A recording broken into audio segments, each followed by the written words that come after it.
vamos a vencer. Oh, aleluya, yo lo puedo ver. Cordial saludo para todos, un abrazo muy especial de parte del teacher. Continuamos en este estudio maravilloso del libro de Éxodo, capítulo por capítulo. Y hoy vamos a avanzar un poco más en este hermoso libro de Éxodo. Vamos a ir al capítulo 6, pero antes saludo a las personas que nos ven en todo Colombia, en Estados Unidos, en México, en Ecuador, en Uruguay, en Argentina, hasta donde llegue este hermoso video y esta enseñanza tan especial. Nuevamente continuamos entonces en nuestro estudio del libro de Éxodo. Muy contento cada vez que puedo avanzar un capítulo más. Para mí es un desafío y también es una gran bendición compartir la palabra de Dios en orden y poder dejar un legado maravilloso para muchas personas que puedan disfrutar de la lectura y hacer un recorrido en compañía del teacher. Así que un abrazo para todos. Recuerde darle me gusta. Recuerde que si quiere apoyar este ministerio también lo puede hacer escribiéndonos a través de esta plataforma, de nuestras redes sociales, y con mucho gozo podemos bendecir su vida. Vamos a hacer una corta oración. Padre en Cristo Jesús, te damos gracias por regalarnos la oportunidad de compartir un hermoso día más. Gracias por la salud, por la estabilidad, por la paz, porque de ti viene el entendimiento, la gloria, la bondad, el favor. Eres el Dios que restaura, que repara, que hace todas las cosas nuevas, que tiene el poder de liberar nuestra mente, emociones, familia. Nada es imposible para ti y queremos ver tu gloria en la tierra de los vivientes. Habla a cada hombre, a cada mujer, a cada persona, a cada familia, y que juntos podamos crecer en la palabra de Dios, en Cristo Jesús. Amén y amén. Nuevamente, un abrazo para todos. Me gozo seguir compartiendo con ustedes este proceso del estudio de Éxodo. Vamos a ir a Éxodo capítulo 6. Recordemos que en el capítulo 5 habíamos terminado con una oración de Moisés y el capítulo 6 empieza con la respuesta de Dios a esa oración de Moisés. Dice el capítulo 6 de la siguiente manera: y el Señor le contestó: ahora verás lo que voy a hacer con el faraón, porque solo por la fuerza los dejará salir de su país. Es más, él mismo les dirá que se vayan. Dios se dirigió a Moisés y le dijo: yo soy el Señor. Me manifesté a Abraham, Isaac, Jacob en el nombre del Todopoderoso, pero no me di a conocer a ellos con mi verdadero nombre, el Señor. Hice además una alianza con ellos y me comprometí a darles tierra de Canaán, o sea, la región de los que vivieron como extranjeros por algún tiempo. Y ahora que se ha sabido que los israelitas sufren y que los egipcios los obligan a trabajar, me he acordado de mi alianza. Qué lindo este momento, porque es una de esas memorias de Dios que viene al corazón de Moisés, haciéndole entender que él no olvida aquellas alianzas, pactos, promesas. Dios cumple lo que promete y siempre, escuchen bien, siempre, en cualquier circunstancia, por más difícil y compleja que sea, recuerde que Dios no se olvida de sus hijos y Él sabe cuándo intervenir.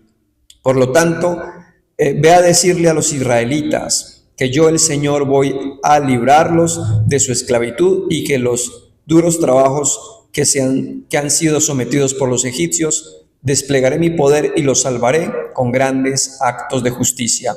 Los tomaré a ustedes como pueblo mío y yo seré su Dios. Así sabrán que yo soy el Señor su Dios, que los libró de los duros trabajos a los que habían sido sometidos por los egipcios. Escuchen bien. Los llevaré al país que prometí darle a Abraham, Isaac y Jacob, y que les daré a ustedes en propiedad. Yo soy el Señor. Moisés le repitió esto a los israelitas, pero ellos no le hicieron caso, pues estaban muy desanimados por el duro trabajo y la esclavitud. Quiero hacer un paréntesis para decir algo importante antes de que se me pase.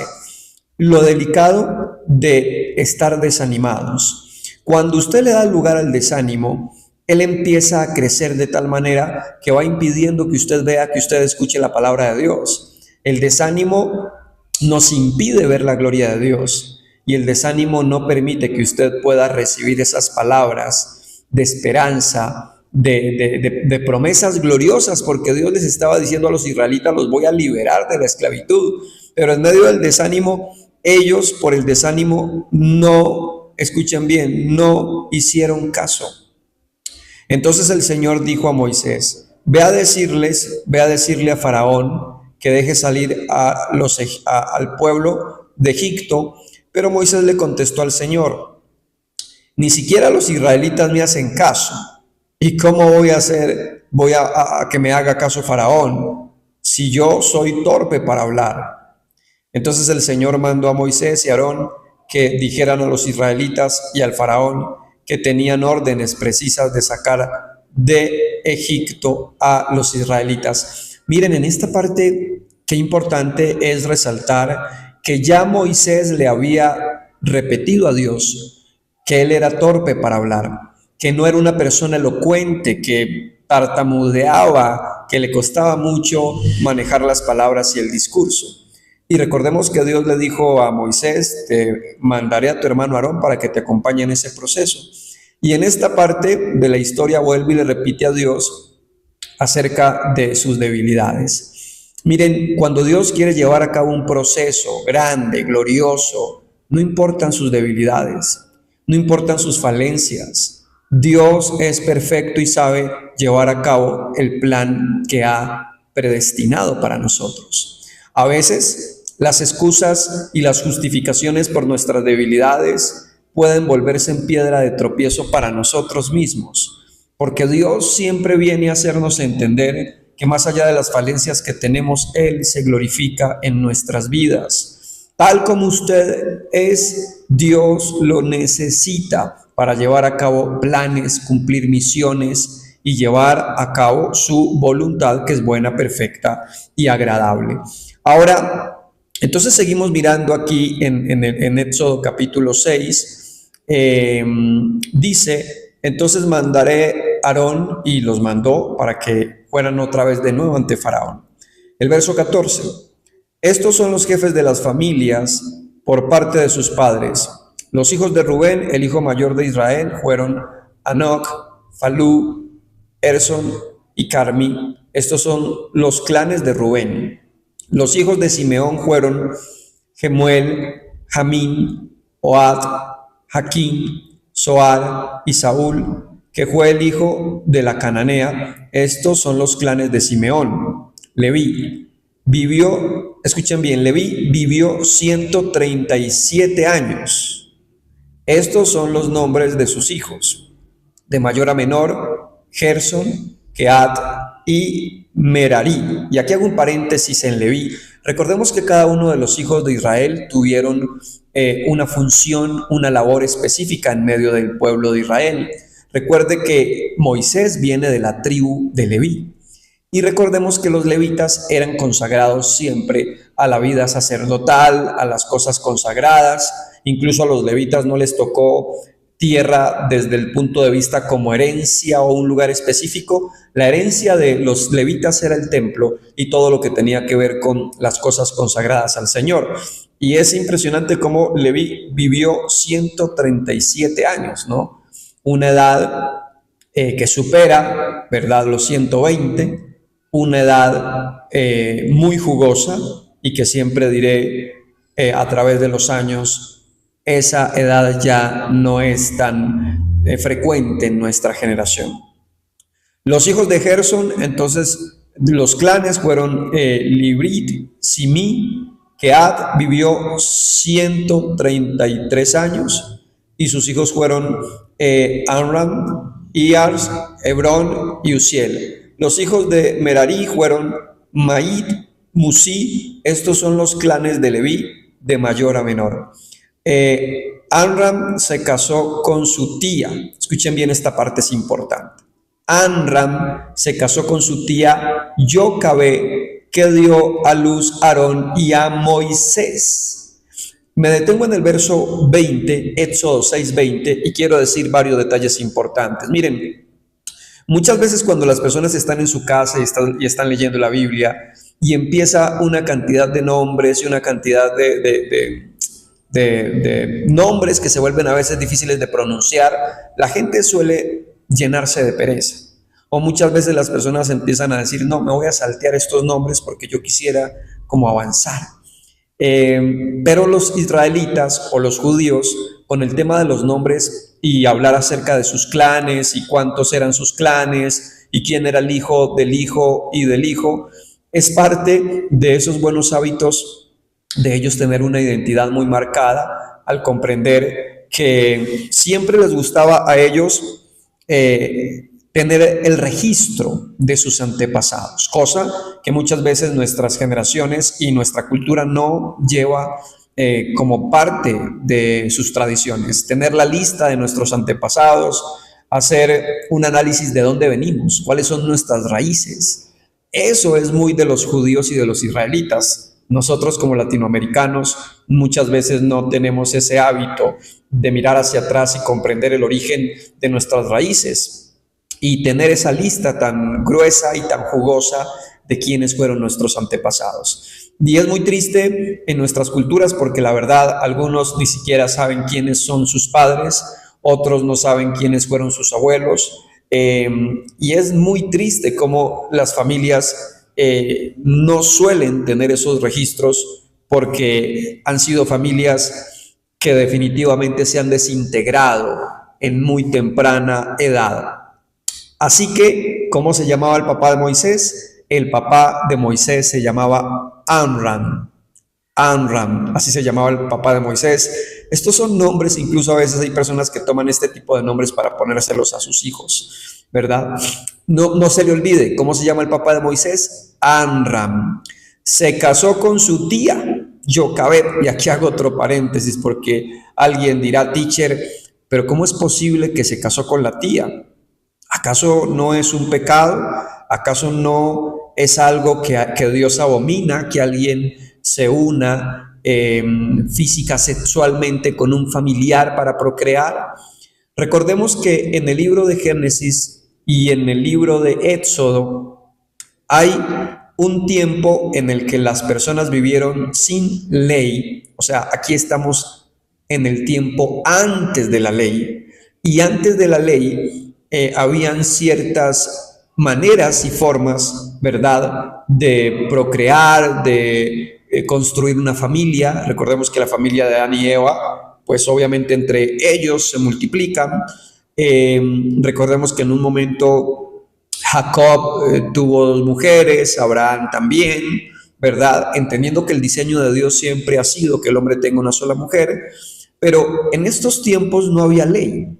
Así que ellos son juzgados sin la ley y son justificados por la fe que pusieron en Dios, como Abraham.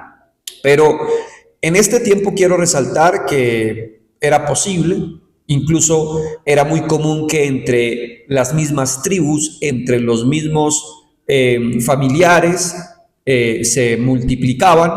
Incluso cuando un hombre moría, su mujer debía pasar a manos de un hermano, y son cosas muy repetitivas que uno puede encontrar en los primeros libros de la Biblia, más que todo en estos primeros libros de la Biblia, que aún todavía se está caminando sin ley. Luego ya viene la transición cuando Dios le entrega los mandamientos a Moisés, pero recordemos que en este tiempo o en este momento todavía Moisés no había liberado al pueblo y todavía no había llegado la ley. Así que este tiempo es antes de la ley para que lo tenga presente.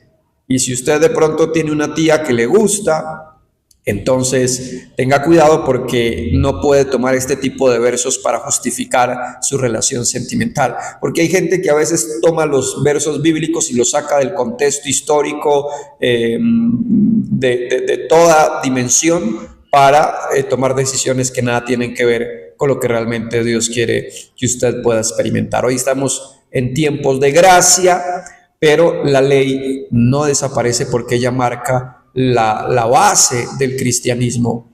Ella marca la base de la vida cristiana. Así que no recuerden que Cristo dijo: yo no vine a abrogar, yo no vine a quitar la ley, yo vine a hacerla cumplir a través de la fe y de la gracia. Amram se casó con su tía. Ahora mire, dice se casó.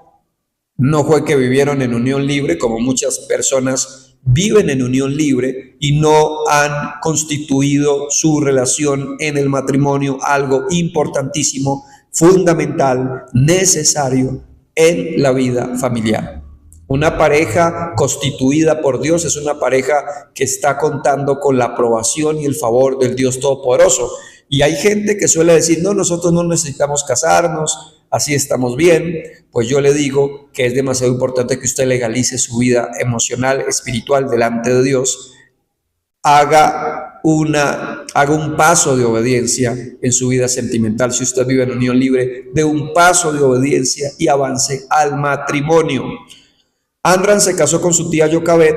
Jocabed es la mamá de Moisés, para que lo tengamos presente. Jocabed, que dio a luz a Aarón. Aarón es el mayor, y Moisés, y recuerden que también Miriam, y Amram vivió 137 años. ¿Están notando algo repetitivo, verdad? Esta generación de Éxodo capítulo 6 vivieron entre 130 y pico, 130, es como el estándar de los años de aquella generación. Los hijos de Ishar fueron Coré, Nefec y Sicri. Los hijos de Uziel fueron Misael, Elzafán y Sintri. Aarón se casó con escuchen bien, Eliseba. Esa es la esposa de Aarón, el hermano de Moisés. Eliseba se llama la esposa de Aarón, que era hija de Abiadad y hermana de Absón, y que dio a luz a Nadab y Abiú, Eleazar e Itamar, o sea, los hijos de Aarón. Los hijos de Coré fueron Asir, Elcana y Abasad. Estos fueron los clanes de los corietas. Eleazar, uno de los hijos de Aarón, escuche bien, Eleazar, uno de los hijos de Aarón, se casó con una de las hijas de Futiel, la cual dio a luz a Fines.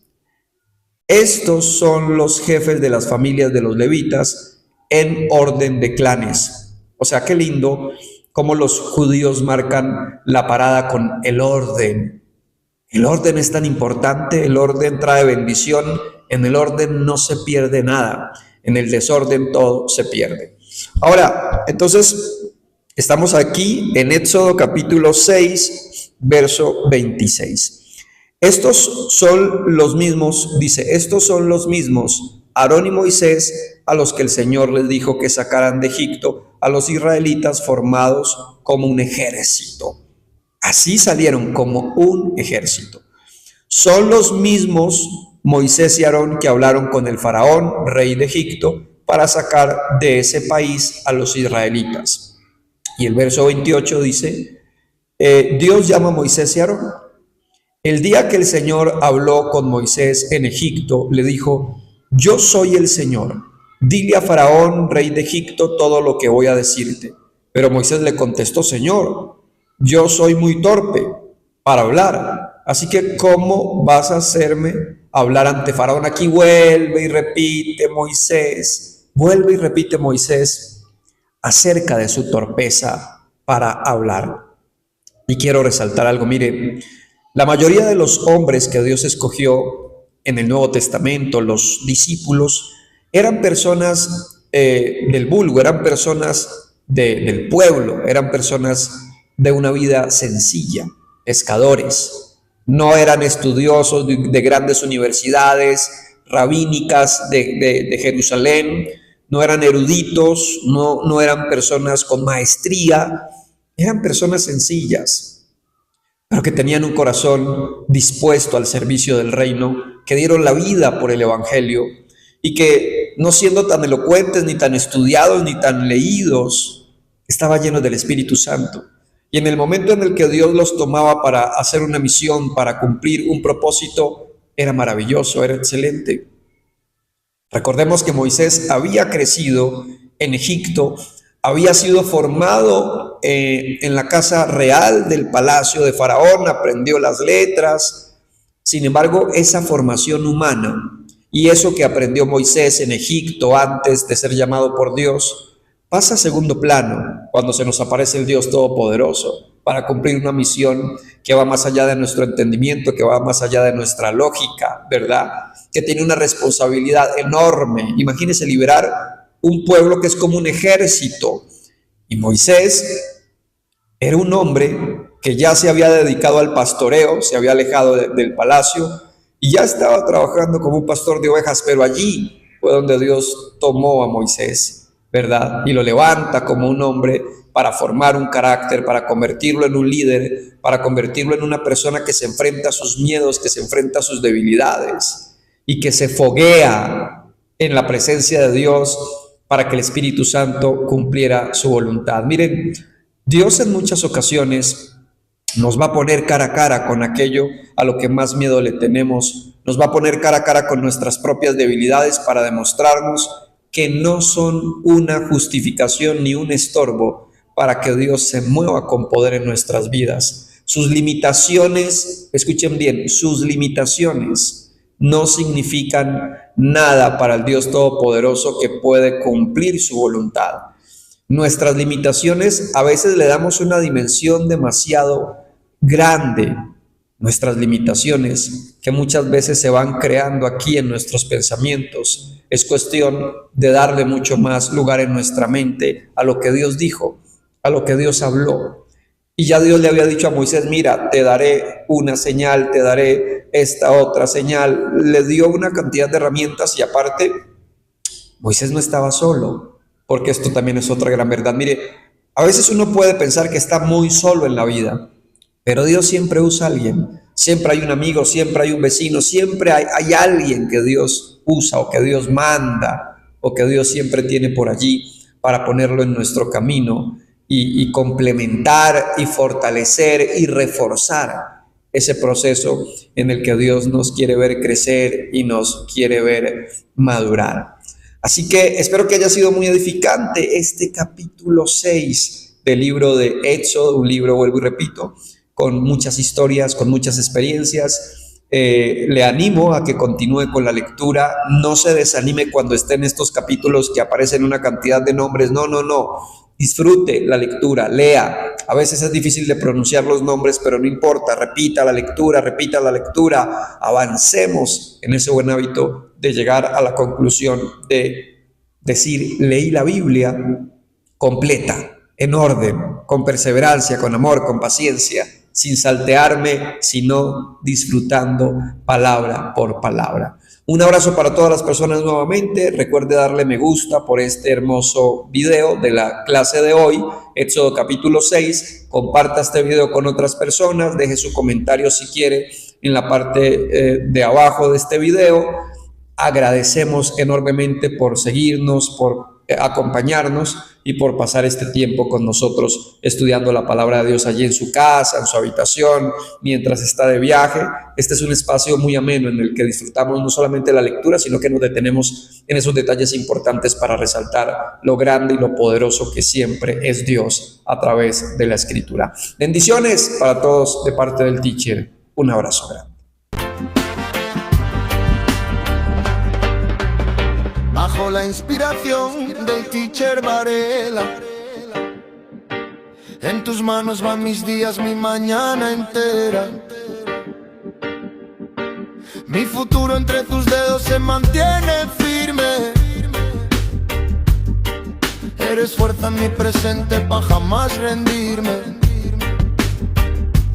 Bajo el sol de Egipto se sintió el clamor, pueblo encadenado respirando temor, solo arena en la mirada, horizonte sin color, gritos hacia arriba, corazón lleno de ardor, no veían salida, solo polvo y sudor, látigo en la espalda se dio presión, pero allá en lo alto se encendió tu favor, se movió tu mano que